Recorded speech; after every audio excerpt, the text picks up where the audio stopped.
إن الحمد لله نحمده ونستعينه ونستغفره ونعوذ بالله من شرور أنفسنا وسيئات أعمالنا من يهده الله فلا مضل له ومن يضلل فلا هادي له وأشهد أن لا إله إلا الله وحده لا شريك له وأشهد أن محمدا عبده ورسوله يا أيها الذين آمنوا اتقوا الله حق تقاته ولا تموتن إلا وأنتم مسلمون يا أيها الناس اتقوا ربكم الذي خلقكم من نفس واحدة وخلق منها زوجها وبث منهما رجالا كثيرا ونساء واتقوا الله الذي تساءلون به والأرحام إن الله كان عليكم رقيبا يا أيها الذين آمنوا وقولوا قولا سديدا يسر لكم أعمالكم ويغفر لكم ذنوبكم ومن يطع الله فقد فاز فوزا عظيما فإذا قرأت القرآن فاستعذ بالله من الشيطان الرجيم إنه ليس له سلطان على الذين وعلى ربهم يتوكلون إنما سلطانه على الذين تولونه والذين هم به مشركون بسم الله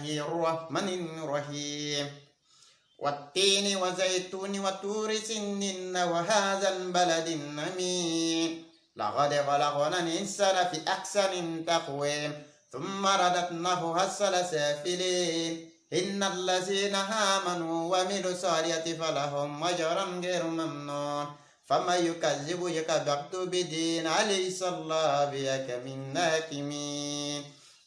Béni soit l'Éternel, nous rendons gloire toujours parce que la domination est à Jésus-Christ. L'autorité est à Jésus-Christ et la royauté, la principauté est au Seigneur Allah Tout-Puissant Jésus-Christ. Et nous croyons parce que ce Seigneur puissant, le Créateur des cieux et de la terre, et nous si nous disons cela, pourquoi nous avons toujours nos arguments? Parce que ce que nous disons et ce que nous prêchons est toujours la vérité. Ceux qui vont se sentir un peu gênés, ne soyez pas gênés. Mais tout simplement chercher à savoir pourquoi est-ce que ce jeune homme prêche ainsi. Pourquoi est-ce que ce monsieur dit ces choses. Alors cherchez à vérifier sur la base des écritures coraniques afin de pouvoir déceler la vérité qui est cachée dans ce que j'ai dit. Car toute parole est accompagnée d'une sagesse. Aujourd'hui, nous allons très vite aborder un autre sujet. Un sujet très capital. Oui, capital même. C'est pourquoi j'ai mis très dessus. C'est pas normal, mais un sujet capital. Parce que la personne du Seigneur Jésus-Christ pose problème. Et pourquoi? Est-ce le Fils de Dieu? Est-ce qu'il est Dieu? Est-ce qu'il est prophète? Ou un être humain comme les autres? Oui, mais le vrai sujet qui a enceinté Marie, sa mère, c'est tout, Mariam, dans le Coran. Et même elle a un chapitre, elle a une sourate qu'on appelle Mariam, sourate numéro 19. Et on va partir avec cette sourate 19 seulement, pour ne pas être trop long. Il y a l'affaire, cette affaire de Marie, de Jésus et de Dieu Allah se trouve dans plusieurs sourates. Il y a sourate 3, sourate 5 même et sourate. Donc, mais nous allons partir seulement avec la sourate 19 pour dire qui a enceinté Marie. C'est très facile. Parce que il est facile de dire Issa bun Maria, Issa fils de Marie.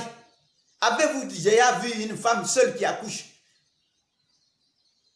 qui donne naissance à un enfant sans propriétaire? C'est pas possible. Ça n'existe pas. Oui. Une femme ou une grossesse a toujours un propriétaire. Et une grossesse, il y a toujours quelqu'un qui est derrière, qui a fait ça. C'est pourquoi vous-même, vous ne pouvez jamais cautionner, accepter ça. Même s'il s'agit du plus grand moufti de l'Arabie Saoudite, plus grand moufti de l'Égypte, plus grand moufti de la Mauritanie, du Soudan, partout, dans tous ces États islamiques là, en Iran, partout. Si même leur fille est enceinte, ils vont poser la question et demander qui a fait ça. Oui. Mais si elle répond, personne. Ils vont dire, c'est pas possible. Malgré leur foi, là. Hein. Donc, Allah est capable de tout. Donc, Marie aussi, on doit être en mesure de savoir qui l'a enceinte. Qui est l'auteur de la grossesse. C'est tout. Sinon, Issa Boun Maria, ça ne tient pas. Cette formule-là, ça ne peut pas tenir. Parce qu'une femme ne peut pas accoucher seule. Comment on appelle ça? Une femme ne peut pas prendre une grossesse toute seule. Ça ne passe pas. Mais, c'est seulement quelqu'un qui est derrière. Et c'est quelqu'un-là, c'est lui qui est l'auteur. C'est tout. Mais nous allons démontrer cela. Pourquoi? On va tout simplement avec la sourate 19 à partir du verset 16. Sourate 19 de Marie, verset 16. Qu'est-ce que Dieu dit? Dieu dit, dans cette sourate-là, mentionne dans le livre, Marie, quand elle se retira de sa famille en un lieu vers l'est. C'est-à-dire Marie, qui sort un peu, c'est une jeune fille, vierge, qui n'a jamais connu d'homme. Parce qu'elle était sincère, elle avait une grande foi. Et Dieu a trouvé grâce qu'elle était bien et pure.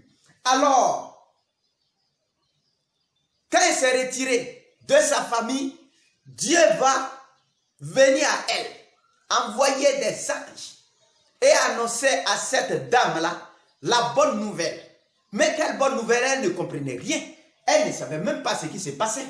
Mais c'est mal connaître Allah subhanahu wa ta'ala, qui est grand et puissant. Et il fait ce qu'il veut. Oui, et puis il n'y a rien. Ce titre qui est trop fâché là, va questionner Allah. Et laisse-moi tranquille, c'est tout. Mais, quand elle s'est retirée, alors là, le verset 17 dit quoi? Elle mit entre elle et eux un voile. Nous lui envoyons notre esprit qui se présenta à elle sous la forme d'un homme parfait. Voilà Allah. Allah dit, Allah attend toujours le bon moment. Lorsque lui-même a incité Marie à sortir, à s'écarter un peu de sa famille, et il va sauter sur la jeune fille. C'est comme ça. Et il va l'attraper pour dire, voilà la bonne nouvelle. Comme Dieu aussi a apparu à Agar dans le désert quand elle s'est retirée d'Abraham et de Sarah. C'est comme ça, c'est possible. Dieu fait tout. Et il fait ce qu'il veut. C'est lui, Allah Tout-Puissant, Jésus. Donc, Dieu vient se présenter sous la forme d'un esprit.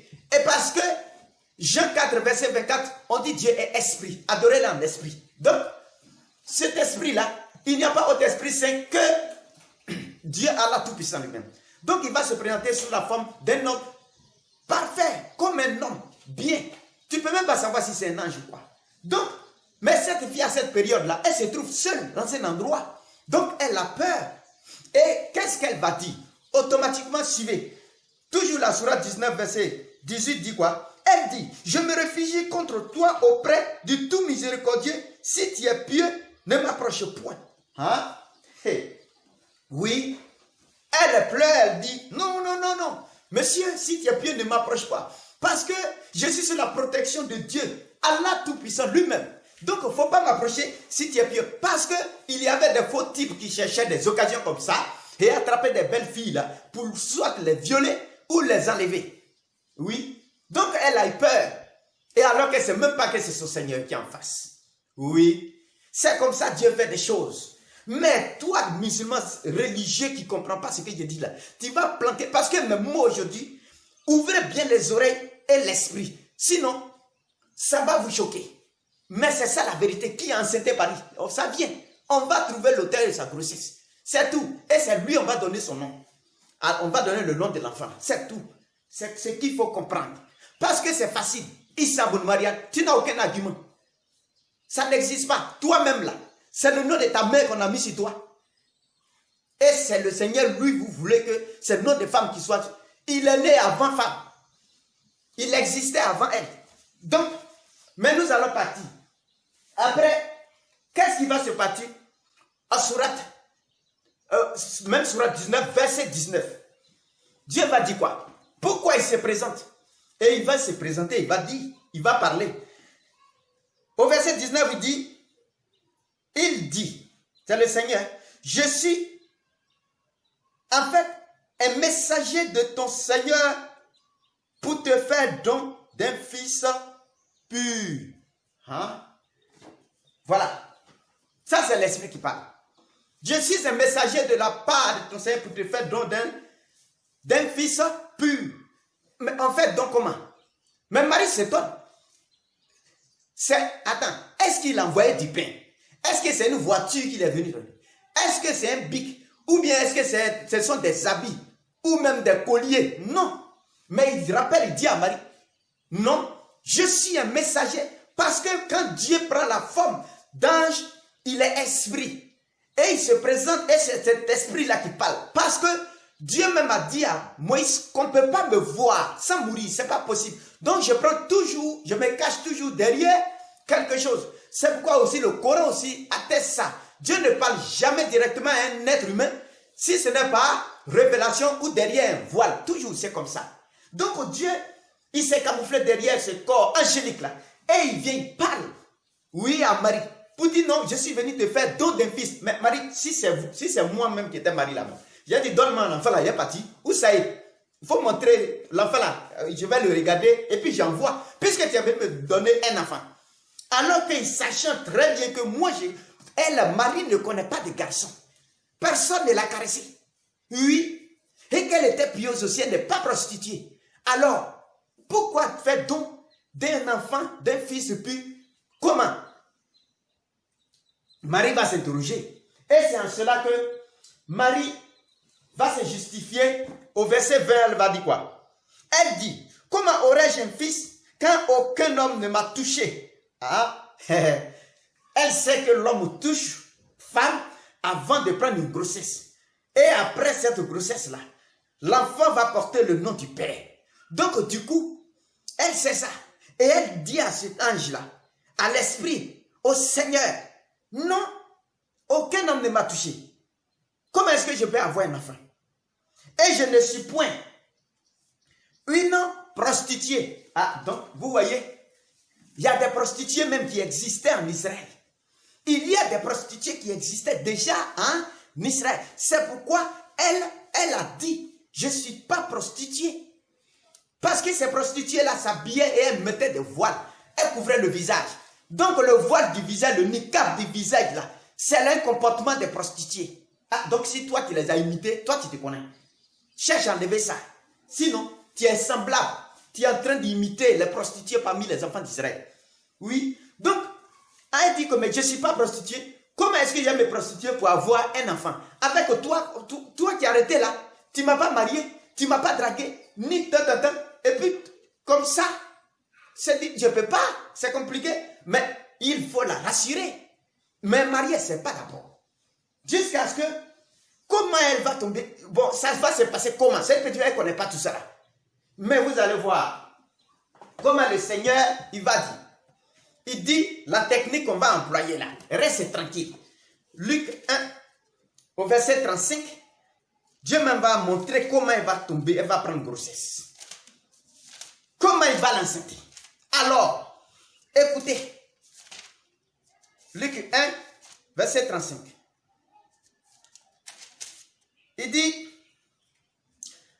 même s'il n'est pas au verset 34, Marie dit à l'ange, comment cela se fera-t-il puisque je ne connais point d'homme? C'est la même chose avec la sourate au verset 19, au verset 20, pardon. Donc, l'ange lui dit, le Saint-Esprit viendra sur toi et la puissance du Très-Haut te couvrira de son ombre. C'est pourquoi le Saint-Enfant qui naîtra de toi sera appelé Fils de Dieu. Hein? Donc, comment ça va se passer? Marie dit, ah bon? Donc, le Saint-Esprit va me couvrir, oui, et puis, il va m'engrosser, et puis c'est tout. C'est comme ça. Oui, c'est la technique que je vais employer. Donc, qui l'a enceinté? Moi, c'est tellement simple. Ça, va demander à Dieu. C'est lui qui a fait une telle chose. C'est un miracle. C'est un prodige.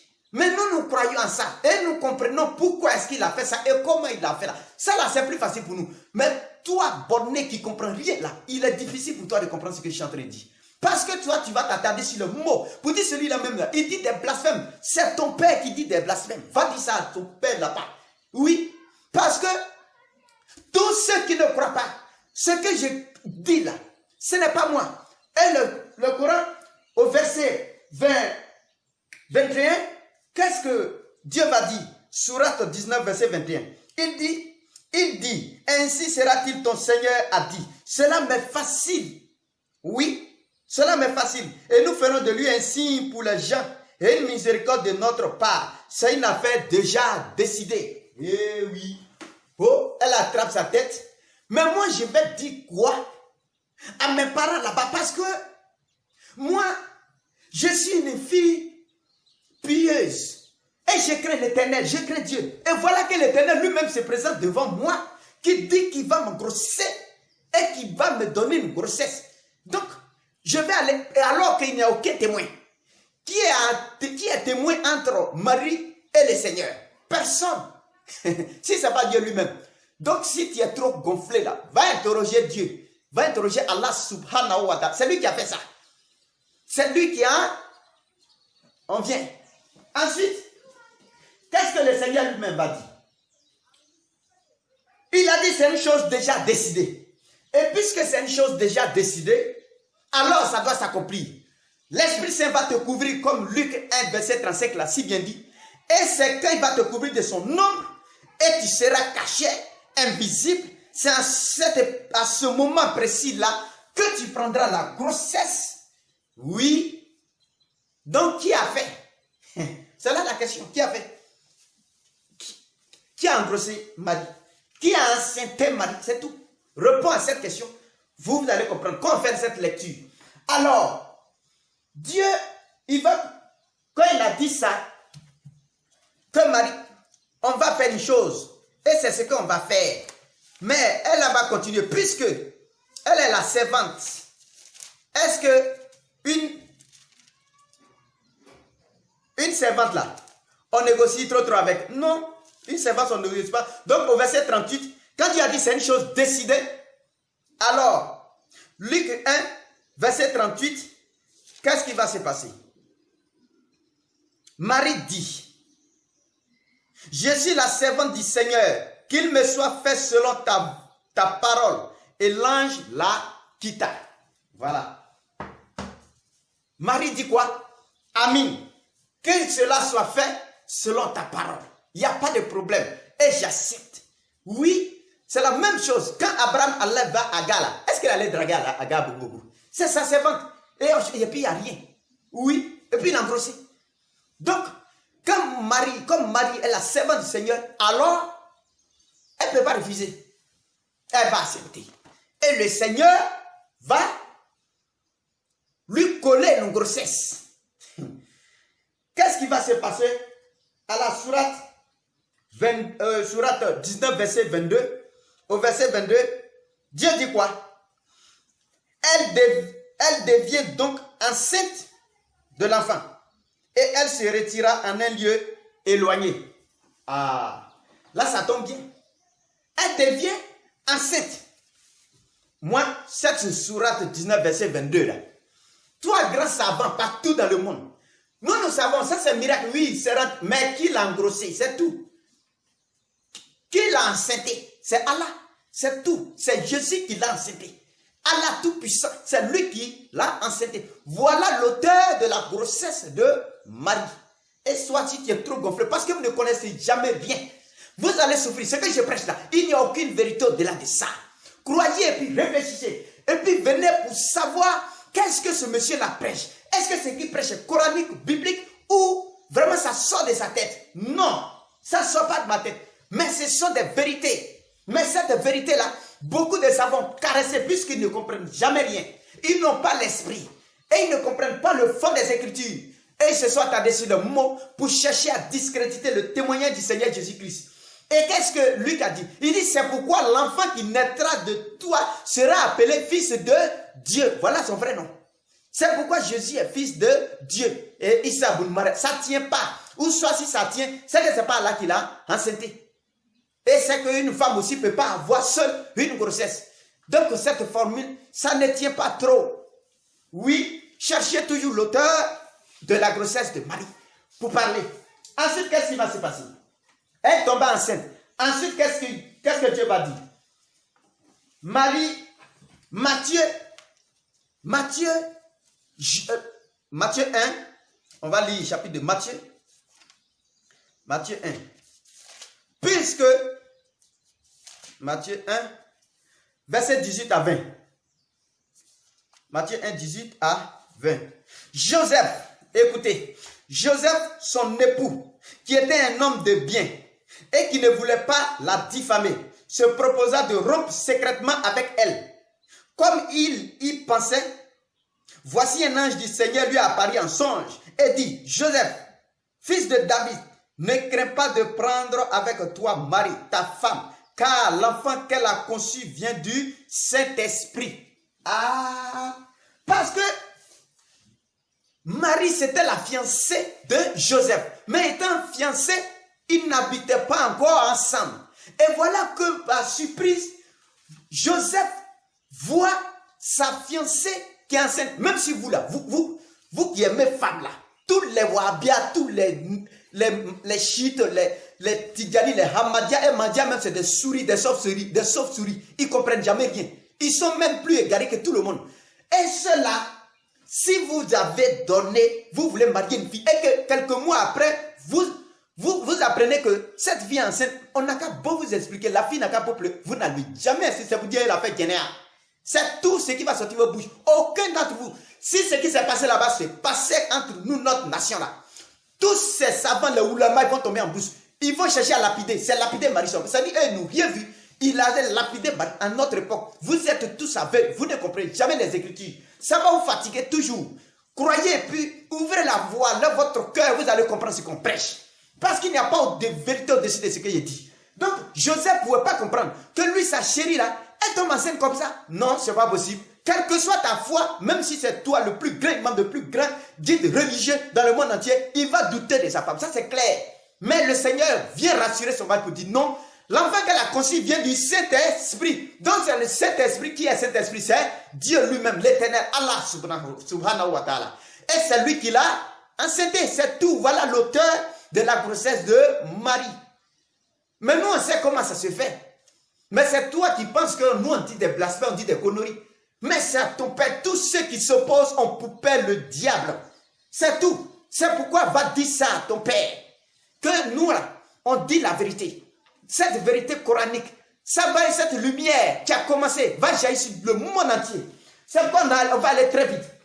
Quand Dieu s'est révélé à Joseph et qu'il a dit ça, Joseph a dit Amin. Parce que c'était des croyants, ils savent ce qu'ils font. Alors, il va dire quoi? Sourate 19, verset 27. Au verset 27, puisqu'elle est enceinte, elle a porté la grossesse après 9 mois, qu'est-ce qui va se passer?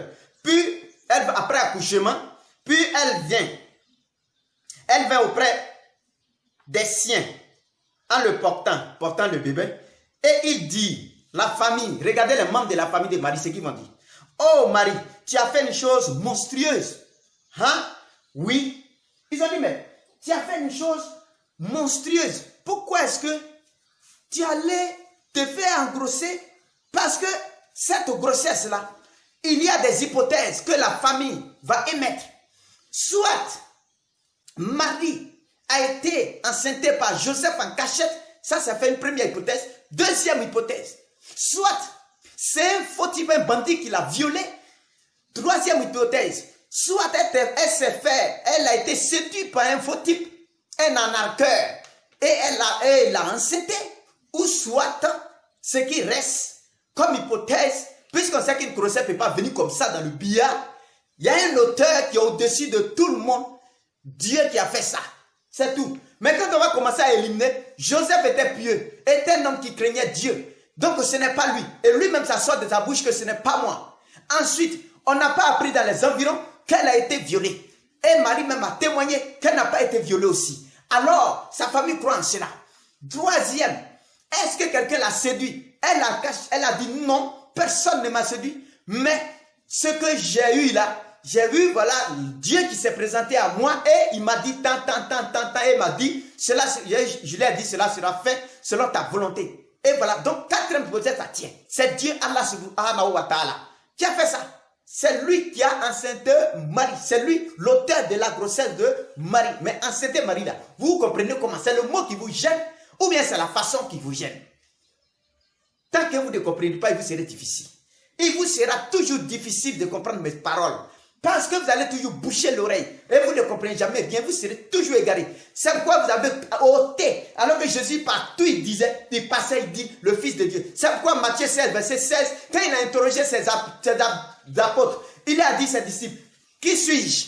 Et tous, personne ne trouvait. Pierre a dit, tu es le Christ, le Fils de Dieu. Il a dit sur cette pierre, toi tu as 20 sur 20. Et même 22 sur 20 même. Parce que tu as trouvé, je suis le Fils de Dieu. Voilà la réponse. Sinon les autres ont dit, tu étais prophète, tu es fils de Marie, tu es prophète. Il n'a pas regardé cela.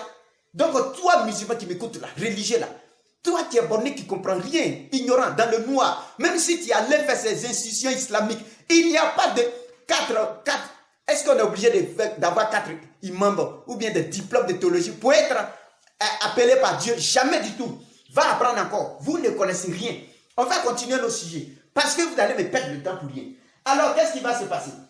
Sa famille, au verset 28, va dire quoi? Fait l'éloge pour dire. Au verset 28, il dit, sœur de Aaron, ton père n'était pas un homme de mal et ta mère n'était pas une prostituée. Voilà le mot que Marie a dit à l'ange. Je ne suis pas prostituée. La famille reproche à Marie d'avoir, commis un acte de fornication ou la prostitution avec quelqu'un. Donc, vous voyez, sa propre famille ne croit même pas. Ce n'est pas les gens du dehors qui vont croire. Si c'est vous ici, là, c'est fini. Envoyez. Et même les chariots, il n'y a pas de charia de lapidation. Ça n'existe pas. Ni dans ce Coran, ni dans d'autres. Ça laisse jusqu'à demain. Ça ne peut pas exister. Montre-moi vos versets qui disent ça. Vous êtes là, si c'est assassiné seulement là. Premier, dans cafouillage, il se tue seulement. C'est verser le sens humain que vous connaissez. La douleur, le mot, tu te gonfles pour rien, tu es un crapaud. Tu es un crapaud même. Tu ne vaux rien. Viens apprendre. Écoutez ce que je dis, vous allez laisser les musulmans tranquilles et ils vont vivre une foi solide. Parce que c'est des croyants. Mais vous êtes là pour tout gâter. Alors, qu'est-ce qui va se passer? Luc 2, verset... Regardez Luc 2, verset 25. Le témoignage d'un homme pieux. Luc 2, verset 25. Luc 2, verset 25. Mais on va lire le verset... verset 25 d'abord. Où se trouve? Voilà. Et voici, il y avait à Jérusalem un homme appelé Simeon. Cet homme était juste et pieux et attendait la consolation d'Israël. Le Saint-Esprit était sur lui. Vous voyez, qui est Simeon? Simeon était un homme pieux, un prophète même. Et le Saint-Esprit était sur lui. Alors, au verset 34, qu'est-ce que Simeon va dire à propos de cet enfant? Il va dire que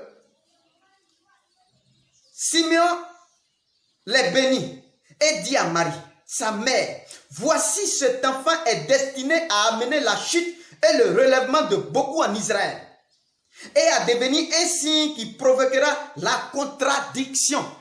Moi, ça ne m'étonne pas. Ça ne m'étonne pas que tous ces savants religieux musulmans, en voulant parler du Seigneur Jésus-Christ, sont tombés tous en brousse. Ils n'ont rien compris. Parce que ils ont regardé les lettres. Ils n'ont pas cherché à réfléchir. Alors que le Coran dit, nous avons révélé ce livre pour ceux qui raisonnent. Pour ceux qui sont doués d'intelligence. Donc si toi tu es bête là, va encore apprendre. Je ne sais pas. Va chez ton père là, il va te donner le savoir. Avant de venir contredire les gens. S'il y a des versets qui contredisent ce que je dis là, envoyez ça pour dire que ce n'est pas Dieu qui est l'auteur de la grossesse là. C'est tout. Ce n'est pas compliqué. Ce n'est pas histoire. Mais voilà ce qui se passe. Et voilà les versets. Surah 19, verset 22, il dit, elle devint enceinte. Luc 1, verset 35, le Saint-Esprit va te couvrir et tu seras enceinte. Qui l'a couvert? Et pourquoi elle est tombée enceinte?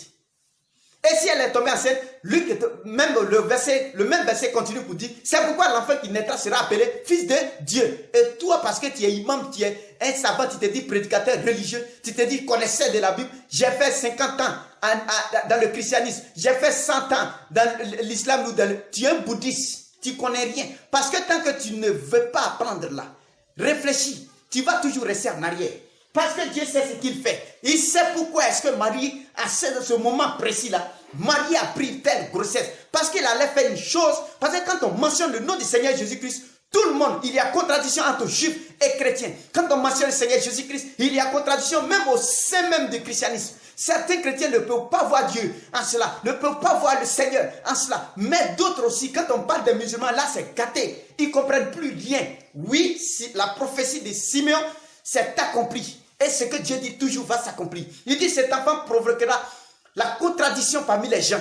Mais nous les élus là, nous qui sommes les fils du Seigneur, nous qui avons adoré Allah subhanahu wa ta'ala, véritablement, nous avons suivi la prophétie du prophète Mohammed, le Coran dans son fond, nous comprenons toutes ces choses. Mais c'est vous qui êtes embêtés, parce que vous suivez aveuglement vos passions, vous ne comprenez jamais rien. Vous allez vous égarer tous, et votre destination c'est le feu de l'enfer.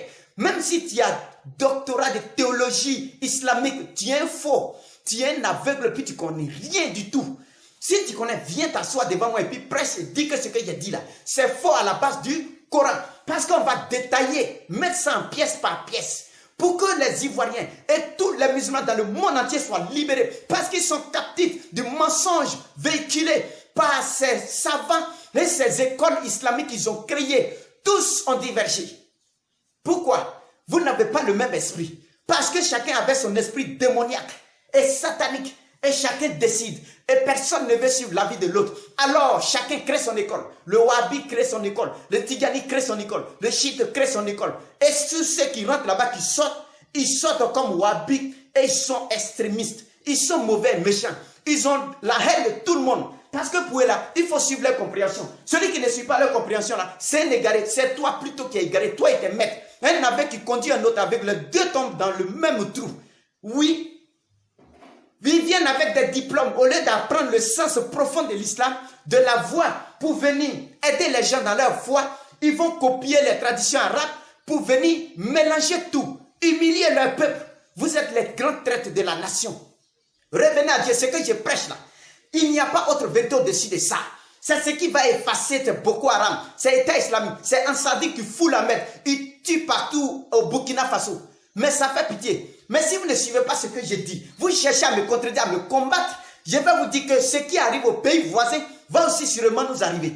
Parce que tant que vous allez rester dans cette forme arabe là, bizarre, que vous ne comprenez rien là, vos enfants seront toujours ignorants. Et ils vont suivre. C'est Boko Haram, c'est Ansadi, c'est terroristes du Burkina Faso. Ils vont toujours sélectionner des gens dans votre secte. Parce que moi, je ne suis pas un religieux musulman. Je suis un croyant musulman. Béni celui qui a compris et qui a vu son Seigneur. Parce que l'Éternel est puissant.